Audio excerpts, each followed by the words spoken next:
கொல்கத்தா மருத்துவ மாணவி படுகொலைக்கு நீதி கேட்டு நாடு முழுவதும் மருத்துவர்கள் வேலைநிறுத்த போராட்டத்தில் ஈடுபட்டுள்ளனர். அத்திக்கடவு அவிநாசி திட்டத்தை காணொலி காட்சி மூலம் முதலமைச்சர் மு.க. ஸ்டாலின் இன்று தொடங்கி வைக்கிறார்.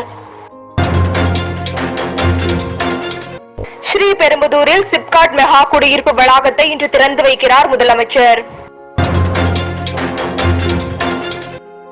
திருவள்ளூர் மாவட்டம் தண்ணீர்குளம் பகுதியில் விஷவண்டு கடித்து 6 வயது சிறுவன் கார்த்திக் கிரீஸ் சிகிச்சை பலனின்றி உயிரிழந்த சம்பவம் சோகத்தை ஏற்படுத்தியுள்ளது.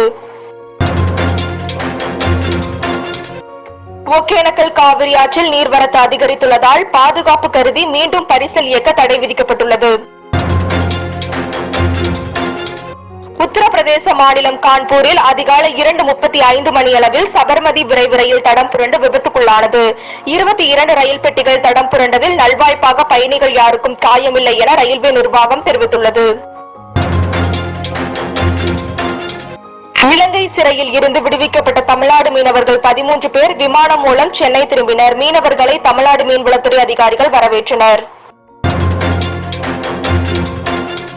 சென்னை அருகே உத்தண்டியில் புதுச்சேரி அரசு பேருந்து மோதியதில் தாய் மற்றும் 4 மாத குழந்தை உயிரிழந்தது. ஆம்ஸ்ட்ராங் கொலை வழக்கு தொடர்பாக ஸ்பீடு செல்வம் என்பவருக்கு தொடர்பு உள்ளதா என்பது குறித்து விசாரணை மேற்கொண்டு வருகிறது. நாகேந்திரனுக்கும் சம்பவம் செந்திலுக்கும் தகவல் பரிமாற்றம் செய்யும் பள்ளிக்கரணை ஸ்பீடு செல்வம் குறித்து விசாரணை நடைபெற்று வருகிறது.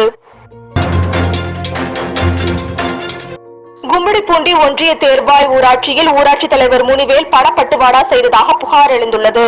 15ஆம் தேதி கிராம சபை கூட்டத்தில் நடந்த பிரச்சனைகளை சமாளிக்க லஞ்சமாக மக்களுக்கு பணம் தந்த வீடியோ வெளியாகி வைரலாகி வருகிறது.